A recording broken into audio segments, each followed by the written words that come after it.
Journey of novels کے تمام سننے والوں کو آر جے کی طرف سے السلام علیکم۔ ہم پڑھ رہے تھے سلسلہ للکار۔ اب تک ہم سلسلہ للکار کے 5 ناول پڑھ چکے ہیں۔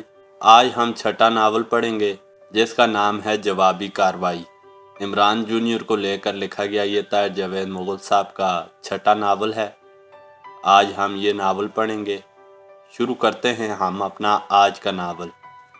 کبھی کبھی ہوا سے ہمسا میں رونما ہونے والی غیر معمولی حرکت کسی طوفان کی آمد کا پتہ دے رہی ہوتی ہے۔ حساس کیفیات کے مالک ان اشاروں سے مصیبت کو بانپ لیتے ہیں۔ عمران جونیئر بھی اسی قسم کی صورت سے دوچار تھا۔ اس کے قریب بسنے والے انجان مگر جانثاروں کی ہوشیاں داؤ پر لگ چکی تھیں۔ اینٹ کا جواب پتھر سے دینے والے ناگہانی حادثے کا سنسنی خیز اختتام۔ عمران جونیئر میری رہائش گاہ پر کشادہ ڈرائنگ روم میں موجود تھا۔ وہ مسلسل ٹھنڈی آہیں بھر رہا تھا اور ماہین کو یاد کر رہا تھا۔ وہ مجھے یہ باور کرانے کی کوشش کر رہا تھا کہ ماہین کی جدائی کے سبب اس کا دل ٹوٹ کر کرچی کرچی ہو چکا ہے۔ دل ٹوٹنے کی وجہ سے جسم میں خون کی گردش مکمل طور پر رک چکی ہے، اور اس کے باوجود وہ اگر میرے سامنے صوفے پر بیٹھا ہے باتیں کر رہا ہے تو یہ قدرت کا بہت بڑا کرشمہ ہی ہے۔ میں نے کہا، اچھا اب شام ہونے والی ہے، یہ میری ایکسرسائز کا ٹائم ہے۔ اگر تم واقعی اب تک زندہ ہو تو اس سہولت سے فائدہ اٹھاؤ اور اندھیرا ہونے سے پہلے گھر پہنچ جاؤ، تاکہ اگر تمہاری روح نے واقعی پرواز کرنی ہے تو پھر تمہارے گھر سے اور تمہارے محلے سے کرے۔ لیکن فی الحال میں کہیں جا بھی نہیں سکتا، وہ سخت مایوسی کے عالم میں بولا۔ کیوں نہیں سکتے؟ وہ ایک دم سنجیدہ نظر آنے لگا۔ چاچو، تمہیں اچھی طرح معلوم ہو چکا ہوگا کہ میں توہم پرست نہیں ہوں، نہ ہی بے معنی باتوں پر یقین رکھتا ہوں، لیکن کچھ چیزیں ایسی ہوتی ہیں جن پر یقین کیے بغیر چارہ نہیں ہوتا۔ میری دائیں آنکھ جب بھی پھڑکتی ہے کچھ نہ کچھ ہو جاتا ہے، اور یہ مسلسل پھڑک رہی ہے۔ کیا پتہ میں موٹر بائیک پر نکلوں اور اگلے ہی چوک پر کچھ ہو جائے۔ مشہور ٹی وی اشتہار کے مطابق میں فی الحال گرنا تو بالکل افورڈ نہیں کر سکتا۔ آپ کو پتہ ہی ہے پرسوں رفیق صاحب کی بیٹی کی شادی ہے اور سارا انتظام و انصرام میرے ہی ذمہ ہے۔ میرے خدا، اس آنکھ کو بھی آج ہی پھڑکنا تھا۔ اس نے زور سے آنکھ کو مسلا اور بار بار کھولنے اور بند کرنے کی کوشش کی۔ میں توہم پرستی کے حوالے سے کوئی بات کرتا تو ایک لمبی اور لا حاصل بحث شروع ہو جاتی۔ میں نے چپ رہنا مناسب سمجھا۔ اسی دوران میں میری نگاہ کھڑکی سے باہر پورچ کی طرف گئی اور ہونٹوں پر بے ساختہ مسکراہٹ آ گئی۔ ماہین کے بوائے فرینڈ کی اسپورٹس کار اندر داخل ہو رہی تھی اور کار میں ماہین بھی موجود تھی۔ میں نے کہا، لو تمہاری آنکھ پھڑکنے کی وجہ سمجھ میں آ گئی ہے۔ کیا مطلب؟ ماہین اور اس کا دوست ہشام آئے ہیں۔ اب یقینی بات ہے تمہاری عقل پر پتھر پڑنے ہیں، تمہاری زبان میں کھجلی ہونی ہے اور تم نے کوئی نہ کوئی ایسی بات کر دینی ہے جس پر صورتحال کشیدہ ہو جانی ہے۔ ہشام تو شاید درگزر کر جائے مگر تمہیں پتہ ہی ہے ماہین بڑی تابڑ توڑ قسم کی لڑکی ہے، تیش میں آ کر تمہاری عزت افزائی کے لیے کوئی بھی طریقہ اختیار کر سکتی ہے۔ عمران نے گردن لمبی کر کے کھڑکی سے باہر جھانکا اور کھوپڑی سے ہلا کر رہ گیا۔ باپ رے باپ، یہ تو واقعی وہی ہے۔ میں تو کہتا ہوں اب بھی نکل جاؤ، اور اگر نکل نہیں سکتے تو پھر کوئی واہیات پن نہ کرنا، خاموش بیٹھے رہنا۔ خاموش بیٹھنے کو تو بیٹھ جاؤں گا چاچو، لیکن اس آنکھ کا کیا کروں گا؟ یہ تو پھڑکے گی۔ اس کے پھڑکنے کو ماہین نے کوئی نازیبا اشارہ سمجھ لیا تو پھر کیا ہوگا؟ اور اس سے بھی بری بات یہ ہوگی کہ وہ خانہ خراب ہشام اسے کوئی نازیبا اشارہ سمجھ لے۔ اسی لیے کہتا ہوں کہ دفع ہو جاؤ یہاں سے۔ نہیں، یہ بھی نہیں ہو سکتا، اس نے کہا اور متلاشی نظروں سے ارد گرد دیکھا، پھر جلدی سے اٹھتے ہوئے بولا، ہاں ایک بات سمجھ میں آ رہی ہے۔ اس نے کارنس پر پڑی ہوئی میری دھوپ والی اینک اٹھائی اور چڑھا لی۔ کچھ ہی دیر بعد شوق و شنگ ماہین اور اس کا بوائے فرینڈ ہشام ہیلو ہائی کرتے ہوئے اندر آ گئے۔ ماہین نئے فیشن کی سرخ جیکٹ اور دھاری دار چست پینٹ میں تھی۔ ہشام کا قیمتی لباس بھی جدید تراش کا تھا۔ عمران کو میرے پاس بیٹھے دیکھ کر ہشام کی چمکیلی پیشانی پر ناگواری کی ہلکی سی شکن ابھری۔ دوسری طرف ماہین کی سیاہ آنکھوں میں مدھم سی شرارت ناچ گئی۔ عمران سے مخاطب ہو کر بولی، مسٹر عمران، آپ نے کالے گلاسز لگا رکھے ہیں، کہیں پر بیلڈنگ کر رہے تھے؟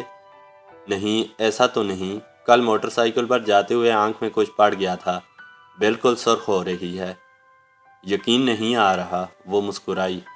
آنکھ میں کچھ پڑنے کا یقین؟ عمران نے پوچھا۔ نہیں اس کا کہ آپ موٹر سائیکل پر جا رہے تھے۔ کیا آپ کی موٹر سائیکل واقعی چل پڑتی ہے؟ وہ کھلکھلا کر ہنس دی۔ عمران نے بھی ہنسنے میں ساتھ دیا۔ ارے ہاں یاد آیا، ہشام نے موضوع بدلتے ہوئے کہا۔ وہ آپ کی منہ بولی سسٹر کی شادی کب ہو رہی ہے؟ پرسوں بارات آنی ہے جی۔ واقعی؟ ہشام نے شکی لہجے میں کہا۔ ہاں پرسوں شادی ہے، میں نے تائید کی۔ ماہین ایک دم جیسے اچھل کر بولی۔ ہشام کیوں نہ ہم بھی اس فنکشن میں شرکت کریں، مزہ آئے گا۔ ہشام نے کوئی خاص ریسپانس نہیں دیا۔ میں نے ماہین سے مخاطب ہو کر کہا، بھائی یہ گلی محلے کی شادی ہے، شور شرابہ ہوگا، کھانا وانا بھی شاید تم لوگوں کے ٹیسٹ کا نہیں ہوگا۔ یہی تو مزہ ہے انکل، وہ جوشیلے انداز میں بولی۔ 5 اسٹار شادیاں تو اٹینڈ کرتے ہی رہتے ہیں، یہاں نیا ماحول دیکھنے کو ملے گا، نئے طور اتوار، نئے اسٹائلز، پلیز انکل ہمیں بھی انوائٹ کریں۔ پھر وہ ہشام کی طرف رخ پھیر کر بولی، ٹھیک ہے نا ہشام، ایک مختلف طرح کی انجوائمنٹ ہو جائے گی، تصویریں وغیرہ اتاریں گے، ہلا گلا کریں گے۔ ماہین کا موڈ دیکھ کر ہشام بھی نیم رضامند نظر آنے لگا۔ بہرحال اس کے چہرے پر جوش نہیں تھا، ایک طرح کی نحوت تھی جیسے بے زبان خاموشی کہہ رہا ہو، چلو دیکھ لیتے ہیں ان غریب غربا کی شادی خانہ آبادی بھی۔ عمران نے ان دونوں کو باقاعدہ طور پر آنے کی دعوت دی اور وہیں بیٹھے بیٹھے سب کچھ طے ہو گیا۔ یہ ایک خنک شام تھی، لیکن سردی اتنی زیادہ نہیں تھی کہ تکلیف دیتی۔ گنجان آبادی کے اس پارک میں بند شامیانے لگے ہوئے تھے۔ پارک کی چاروں جانب اونچا آہنی جنگلہ تھا۔ اسی چھوٹے سے پارک میں رفیق صاحب کی بیٹی کی بارات آنی تھی۔ عمران نے ہر کام بڑے احسن طریقے سے کیا تھا، انتظام میں کوئی کسر نظر نہیں آتی تھی۔ محلے کے چند دیگر نوجوان جو عمران کے دوست بھی تھے اس کا ہاتھ بٹا رہے تھے، مناسب لائٹنگ کی گئی تھی، راستے میں چونا بکھیرا گیا، ایک طرف دیگیں کھڑک رہی تھیں، دوسری طرف ہلکا میوزک بج رہا تھا۔ میزوں کے گرد ہوش لباس مرد و زن بیٹھے بارات کا انتظار کر رہے تھے۔ بچے درمیانی جگہوں پر بھاگتے پھر رہے تھے۔ جس میز پر میں بیٹھا تھا، ماہین اور اس کا بوائے فرینڈ ہشام بھی وہیں موجود تھے۔ ماڈرن ماہین نے آج موقع کی مناسبت سے کچھ ڈھنگ کا لباس پہنا ہوا تھا۔ وہ عنابی رنگ کے کامدار شلوار قمیض میں تھی، گلے میں جلملاتا ہوا دوپٹہ تھا۔ ہشام بھی سلیقے کے پینٹ کوٹ میں تھا۔ بہرحال اس کے بال وہی ماڈرن بلکہ لوفرانہ اسٹائل کے تھے۔ عمران تھوڑی دیر کے لیے ہمارے پاس آ کر رکتا تھا، کسی بات کی پھلجھڑی چھوڑتا تھا اور پھر دیگر کاموں میں مصروف ہو جاتا تھا۔ اسی دوران میں پتہ چلا کہ دلہن برائیڈل پورشن میں آ کر بیٹھ چکی ہے۔ ماہین مچل کر کھڑی ہو گئی۔ میں دلہن کو دیکھوں گی، وہ بولی۔ پھر آپ نے ریشمی بالوں کو ہلکورا دے کر بڑے اسٹائل سے چلتی ہوئی دلہن کی طرف چل پڑی۔ 2-3 منٹ بعد میں نے عمران کو دیکھا، وہ کسی خوبرو لڑکی کے ساتھ میری طرف آ رہا تھا۔ ستاروں والے ہوش رنگ آنچل میں لڑکی کا چہرہ چاند کی طرح دمک رہا تھا۔ ایک جگمگاتی شال اس کے کندھوں پر تھی۔ مجھے اسے پہچاننے میں زیادہ دشواری نہیں ہوئی۔ یہ اسی محلے میں رہنے والی صوفیہ تھی۔ قارئین کو یاد ہوگا، کراچی کا باکسر شاہنواز اور کمانڈو اس کی محبت میں گرفتار تھا اور اس کے پیچھے لاہور پہنچا تھا۔ یہاں صوفیہ کے منگیتر واجد اور شاہنواز کا ٹاکرا ہوا تھا اور پھر فائرنگ کے ایک واقعے میں بگڑا تگڑا امیرزادہ واجد حادثاتی طور پر ہلاک ہو گیا تھا۔ اس کے بعد جذبہ ہمدردی کے تحت عمران نے شاہنواز کمانڈو کو قبائلی علاقے کی طرف فرار کرا دیا تھا۔ پچھلے دنوں حادثاتی طور پر مرنے والے واجد کا بھائی مشاہد بدلہ چکانے کے لیے بڑھ کر پھر رہا تھا۔ عمران اور صوفیہ میرے قریب پہنچے تو صوفیہ نے ادب سے سلام کیا۔ عمران اور وہ میرے پاس ہی بیٹھ گئے۔ عمران بولا، سنیے چاچو، یہ صوفیہ صاحبہ کیا فرما رہی ہیں؟ میں نے سوالیہ نظروں سے صوفیہ کی طرف دیکھا۔ خوشی کے اس موقع پر بھی وہ غمزدہ اور اداس نظر آتی تھی۔ وہ کچھ نہیں بولی تو عمران نے کہا، یہ آپ سے الوداعی ملاقات کرنے کے لیے آئی ہے۔ یہ لوگ 2-3 روز میں لاہور سے جا رہے ہیں۔ کہاں جا رہے ہیں یہ بھی ٹھیک سے پتہ نہیں۔ یہ عمران کیا کہہ رہا ہے صوفیہ؟ وہ دھیمی آواز میں بولی، انکل تابش، آپ نے اور عمران بھائی نے ہمارے لیے جو کچھ کیا اس کا احسان تو مرنے تک ہمارے دلوں پر نقش رہے گا، لیکن واجد کی فیملی سے اب جو دشمنی چل نکلی ہے یہ بہت پریشان کرنے والی ہے۔ ابا جان دل کے مریض ہیں، آج کل بھی بیمار ہیں۔ بھائی بیچارہ خود کو مشکل سے سنبھال پاتا ہے۔ پچھلے ہفتے پتہ چلا ہے کہ واجد کے بھائی کی ضمانت ہو گئی ہے۔ وہ کسی بھی وقت ہمارے لیے مسئلہ پیدا کر سکتا ہے۔ ہم کوئی مشکل فیس نہیں کر سکتے، نہ ہی آپ جیسے خیرخواہوں کو کوئی پریشانی دینا چاہتے ہیں، اس لیے لاہور سے جانے کا فیصلہ کیا ہے۔ یہ تو تم نے عجیب خبر سنائی ہے صوفیہ۔ یہ اچھا بھلا سیٹ اپ یوں اچانک چھوڑ کر کہاں جاؤ گے تم لوگ؟ ابا جان کے ایک پرانے دوست کوئٹہ کے آس پاس کہیں رہتے ہیں، وہیں کا ارادہ ہے۔ کوئٹہ کے آس پاس؟ میں نے وضاحت چاہی۔ پھر صوفیہ کے تاثرات دیکھ کر سمجھ گیا کہ وہ وضاحت سے بتانا نہیں چاہتی۔ یقیناً تحفظ کے نقطہ نظر سے تو اسے یہی کرنا چاہیے تھا، مگر ان لوگوں کا یوں ہراساں ہو کر یہاں سے نکلنا مجھے بالکل اچھا نہیں لگ رہا تھا۔ یقیناً عمران کی بھی یہی کیفیت تھی۔ مرنے والے واجد کا بھائی مشاہد یقیناً ایک برا شخص تھا اور تعلقات بھی رکھتا تھا، مگر ایسے لوگوں کے خوف سے پسپا ہونا در حقیقت ان کے ظلم و ستم کو بڑھاوا دینے والی بات ہوتی ہے۔ شاید صوفیہ سے ہماری بات چیت کچھ آگے چلتی، مگر اسی دوران میں شور اٹھا کہ بارات آ گئی ہے۔ ڈھول بجنے لگا اور آتش بازی وغیرہ ہونے لگی۔ ہم نے آگے جا کر بارات کا استقبال کیا۔ اچھے سفید پوش لوگ لگتے تھے، دولہا بھی مناسب تھا۔ عمران کو دیکھ کر یوں لگتا تھا جیسے اس محلے سے رخصت ہونے والی واقعی اس کی سگی بہن ہو۔ اپنے عام سے لباس اور رنگ ڈھنگ کے ساتھ وہ اسی محلے کا ایک عام فرد نظر آتا تھا۔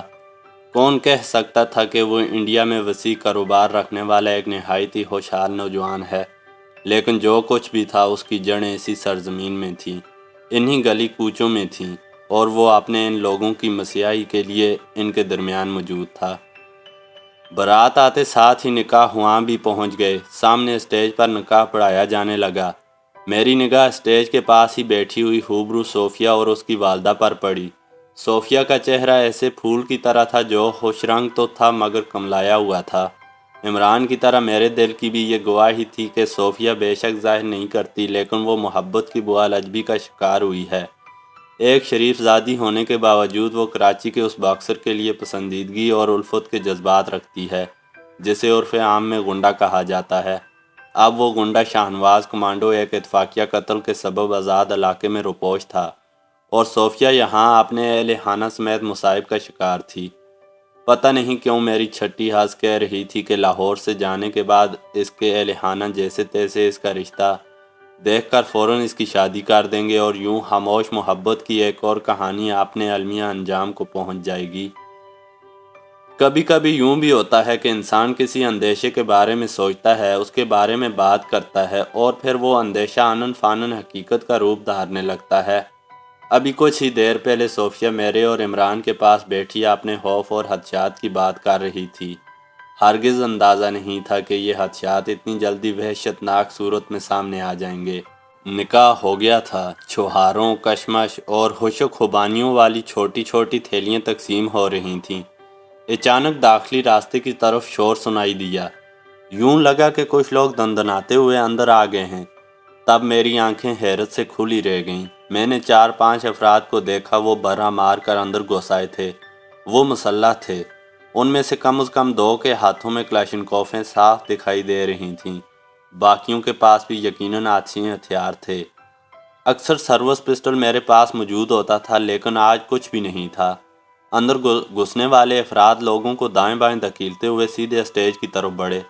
میں نے دیکھا شلوار قمیض میں ملبوس ایک پہلوان نما شخص میز پر چڑھ گیا۔ اس کے ہاتھ میں بھی آٹومیٹک رائفل تھی۔ وہ دہاڑا، خبردار کوئی اپنی جگہ سے نہ ہلے، اپنی کرسیوں پر بیٹھے رہو۔ خواتین کے چلانے کی آوازیں آئیں، اور وہ جو بھاگنے کی فکر میں تھیں اپنے بچوں کو اپنے ساتھ چمٹا کر ساکت و جامد کھڑی رہ گئیں۔ جیسا کہ میں نے بتایا ہے، پارک کی چاروں جانب اونچا آہنی جنگلہ تھا۔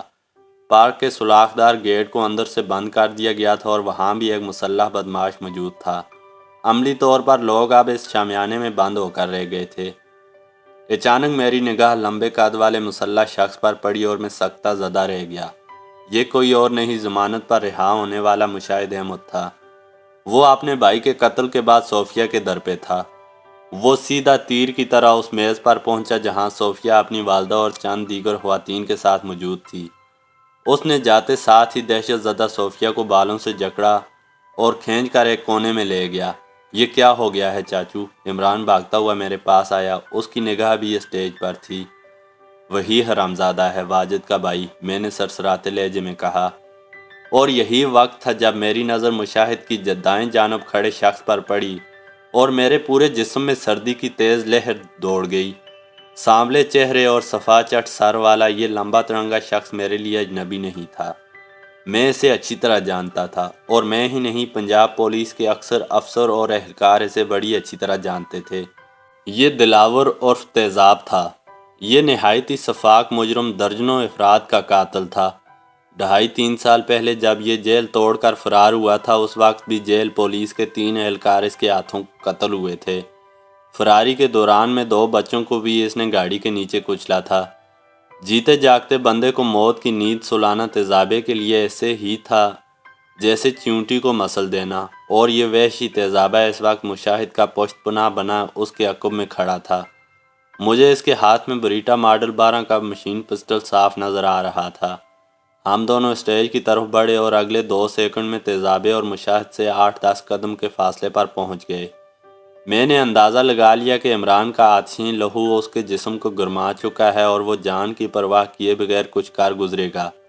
نہیں عمران، میں نے اس کے کندھے پر ہاتھ رکھا، جلدی نہیں کرنی، یہاں خطرناک لوگ موجود ہیں۔ 2 عورتوں نے خوفزدہ ہو کر شامیانے کے داخلی راستے کی طرف بھاگنے کی کوشش کی۔ تیزابے نے اپنے سائلنسر لگے پسٹل سے بے دریغ ان کے قدموں میں گولیاں چلائیں۔ گولیاں انہیں نہیں لگیں، مگر دہشت کے سبب دونوں گر گئیں۔ ان میں سے ایک شاید بے ہوش ہو چکی تھی۔ تیزابہ اپنی بھاری نشیلی آواز میں دہاڑا، جس کو جان پیاری ہے اپنی جگہ سے نہ ہلے، نہیں تو بھون ڈالیں گے۔ تیزابے کا ایک بندہ لپک کر اسٹیج کی طرف گیا۔ اس نے دولہے کے منہ پر ایک تھپڑ مار کر اس کے گلے سے نوٹوں والا ہار نکالا اور لمبے ڈاک بھرتا ہوا مشاہد کی طرف آیا۔ صوفیہ ابھی تک مشاہد کی گرفت میں تھی۔ وہ دہشت کے سبب گنگ ہو چکی تھی، رنگ لٹھے کی طرح سفید تھا۔ تیزابے کے کارندے نے دولہے والا ہار مشاہد کے گلے میں ڈال دیا۔ مشاہد نے پستول لہراتے ہوئے بلند آواز میں کہا، تم سب لوگ جانتے ہو حسنات احمد کی یہ بیٹی صوفیہ میرے بڑے بھائی واجد احمد کی منگیتر تھی، اور تم میں سے بہت سے لوگ یہ بھی جانتے ہوں گے کہ ہمارے خاندان میں منگ کو چھوڑا نہیں جاتا، اس کا مقام بیوی جیسا ہی ہوتا ہے۔ اب واجد بھائی نہیں ہے، صوفیہ کا نکاح مجھ سے ہوگا، اور ابھی اسی وقت ہوگا۔ آج یہاں سے ایک نہیں 2 دلہنیں رخصت ہوں گی۔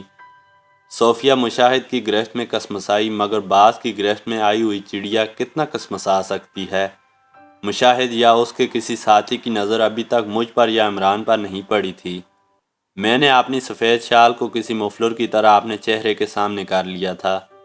یہ سنگین صورتحال دیکھ کر محلے کے ایک سفید ریش بزرگ لرزتے ہوئے آگے بڑھے۔ انہوں نے مشاہد سے مخاطب ہو کر نحیف آواز میں کہا، پتر جی، یہ سب ٹھیک نہیں ہے۔ ایک طرف تم نکاح کی بات کر رہے ہو، دوسری طرف اسلحہ تانا ہوا ہے۔ اگر کوئی ایسی بات ہے تو…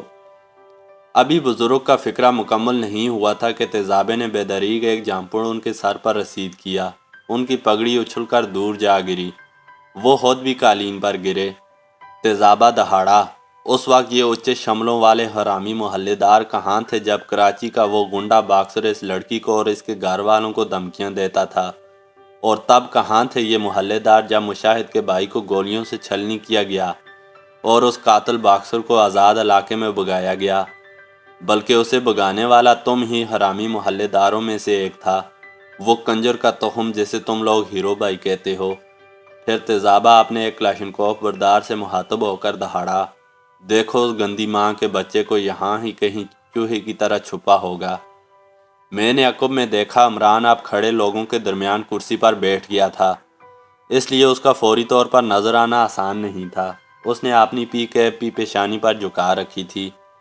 اسی دوران میں ایک اور ہنگامہ ہو گیا۔ شمعی قسمت ماہین دلہن والے پورشن سے نکلی تھی اور مشاہد کے ایک ساتھی کی نظر اس پر پڑ گئی تھی۔ ایک پچھلی جھڑپ میں ماہین نے ٹانگ رسید کر کے مشاہد کے ایک ساتھی کے 3 دانت اس کے گلے میں پہنچا دیے تھے۔ ماہین کو دیکھتے ہی مسلح شخص اس کی طرف جھپٹا اور اس کی گردن کو اپنی بازو کی گرفت میں جکڑنا چاہا۔ ماہین ڈر کر بھاگی اور اس کے بال حملہ آور کی گرفت میں آ گئے۔ ماہین نے تڑپ کر اس کی ناف میں ٹانگ رسید کی اور خود کو چھڑانا چاہا۔ تاہم اسی دوران میں منڈے سر والے لمبے تڑنگے تیزابے نے بھی اسے دبوچ لیا۔ اس نے اپنا توانا بازو ماہین کی گردن میں حمائل کیا اور اسے بے دردی سے گھسیٹتا ہوا کونے میں لے گیا۔ ماہین کا بوائے فرینڈ ہشام میرے پہلو میں ہی کھڑا تھا۔ ماہین کو مصیبت میں دیکھ کر اس کا رنگ ہلدی ہو گیا تھا۔ وہ بے چینی سے 2 قدم آگے بڑھا لیکن پھر پیچھے ہٹ آیا۔ اس بیچارے میں اتنی سکت نہیں تھی کہ ماہین کی مدد کے لیے آتشی ہتھیاروں کے سامنے جا سکتا۔ تیزابی کی گرفت میں ماہین ابھی تک مزاحمت کر رہی تھی۔ اسے پتہ نہیں تھا کہ وہ کس وحشی کے شکنجے میں ہے۔ اس کی مزاحمت ختم کرنے کے لیے تیزابے نے بے رحمی سے اس کے گریبان پر ہاتھ ڈالا اور اس کا خوبصورت عنابی کرتا سامنے سے پھاڑ کر رکھ دیا۔ اس کا زیریں لباس جھلک دکھانے لگا۔ عمران نے بھی میرے عقب سے یہ سب کچھ دیکھ لیا تھا۔ اب اس کے لیے مزید برداشت کرنا ممکن نہیں رہا تھا۔ چاچو، کچھ کرنا پڑے گا۔ اس نے چڑھی ہوئی سانس کے ساتھ میرے کان میں سرگوشی کی۔ وہ آگے بڑھنے کے لیے بالکل تیار نظر آیا۔ نہیں عمران، میں نے اس کا کندھا بڑی مضبوطی سے تھام لیا۔ ایک طرح سے میں نے اپنی انگلیاں اس کے کندھے میں دھنسا دی تھیں۔ یہ شخص جنونی قاتل ہے۔ ذرا سی غلطی پر ماہین کی جان چلی جائے گی۔ میں اس جانور کو بڑی اچھی طرح جانتا ہوں۔ لیکن چاچو، کیا ہم تماشا دیکھتے رہیں گے؟ وہ پھنکارا۔ نہیں، لیکن ابھی نہیں، ہمیں موقع دیکھنا پڑے گا۔ میں نے اپنے چہرے کے سامنے سفید شال کو درست کرتے ہوئے کہا۔ اپنے لہجے کی لرزش خود مجھے بھی محسوس ہوئی۔ اسی دوران میں اسٹیج کی طرف کسی کو زناٹے کا تھپڑ پڑا اور گرجنے کی آواز آئی۔ یہ صوفیہ کی دہشت زدہ والدہ تھیں۔ وہ تھپڑ کھا کر اوندے منہ کرسیوں پر گری تھیں اور بے ہوش ہو گئی تھیں۔ جیسا کہ بعد میں پتہ چلا، انہوں نے اپنے موبائل سے 15 پر کال کرنے کی کوشش کی تھی۔ دراز قد مشاہد نے صوفیہ کو اپنے ساتھ چمٹا رکھا تھا اور پستول اس کے سر پر رکھا ہوا تھا۔ وہ گرجا، میں ایک بار پھر کہتا ہوں، اگر تم میں سے کسی نے اپنا موبائل فون استعمال کرنے کی کوشش کی تو گولی سیدھی اس کے منہ میں جائے گی۔ پھر تیزابے کے اشارے پر وہ نیم جان صوفیہ کو گھسیٹتا ہوا اسٹیج کی طرف آ گیا۔ دولہا والا ہار بدستور اس کے گلے میں تھا۔ وہ نکاح ہوا سے مخاطب ہو کر بولا، مولوی چلو جلدی کرو، شاباش، نکاح پڑھاؤ، ہمارے پاس زیادہ وقت نہیں ہے۔ مولوی صاحب بے بسی کی تصویر نظر آ رہے تھے۔ کبھی مسلح افراد کی طرف دیکھتے تھے، کبھی حاضرین کی طرف۔ اس شامیانے میں حاضرین کی تعداد 150 کے لگ بھگ تھی۔ وہ سب کے سب پتھرائے ہوئے تھے۔ یقیناً ان میں سے 15-20 تو ایسے ضرور تھے جو اس معروف قاتل دلاور اور تیزاب کو پہچان گئے تھے، اور وہ دوسروں سے زیادہ ہراساں نظر آتے تھے۔ درمیانی عمر کا ایک ایسا ہی معزز شخص ہمارے قریب موجود تھا۔ اس نے کپکپاتی آواز میں ارد گرد کھڑے لوگوں کو بتایا تھا کہ یہ ڈکیت تیزابہ ہے۔ مولوی صاحب نکاح پڑھانے میں پس و پیش کر رہے تھے، لہٰذا انہیں بھی تیزابے کا ایک زوردار دھکا کھانا پڑا اور وہ بیچارے الٹ کر اسٹیج سے نیچے جا گرے۔ اسی دوران میں مشاہد اور تیزابے کے درمیان تھوڑی سی کانا پوسی ہوئی۔ یکایک صورتحال میں ڈرامائی تبدیلی آ گئی۔ اندازہ ہوا کہ مشاہد نے نکاح کے تکلفات میں پڑنے کا ارادہ ترک کر دیا ہے۔ وہ صوفیہ کو اپنے ساتھ گھسیٹتا ہوا اسٹیج سے نیچے اتر آیا۔ دوسری طرف ماہین لمبے تڑنگے تیزابے کی گرفت میں تھی۔ اس کے پاؤں زمین پر نہیں لگ رہے تھے۔ وہ ماہین کو اسی طرح اٹھائے اٹھائے داخلی راستے کی طرف بڑھا۔ مشاہد اس کے پیچھے تھا۔ وہ یہاں سے نکل رہے تھے۔ شاید انہوں نے سوچا تھا کہ ہجوم میں سے کسی نہ کسی نے اپنا موبائل فون استعمال کر لیا ہوگا اور یہاں پولیس وغیرہ کی مداخلت ہو سکتی ہے۔ یہ تو نکل رہے ہیں، عمران نے پرتشویش لہجے میں کہا۔ اس کے ساتھ ہی وہ بفر کر کھڑا ہو گیا۔ کچھ سمجھ میں نہیں آ رہا تھا۔ یہ کمبخت گروہ بڑی تیاری سے آیا تھا۔ کم از کم 3 کلاشنکوف، 2 سیمی آٹومیٹک رائفلیں اور کئی پسٹل تھے۔ اتنے اسلحے کے سامنے کسی طرح کی مزاحمت سراسر حماقت تھی، مگر ان نازک لمحوں میں بے عمل رہنا بھی بے حد مشکل تھا۔ حاضرین کو مزید دہشت زدہ کرنے کے لیے 2 کلاشنکوف برداروں نے اچانک رائفلوں کے بیرل اوپر اٹھائے اور ٹریگرز دبا دیے۔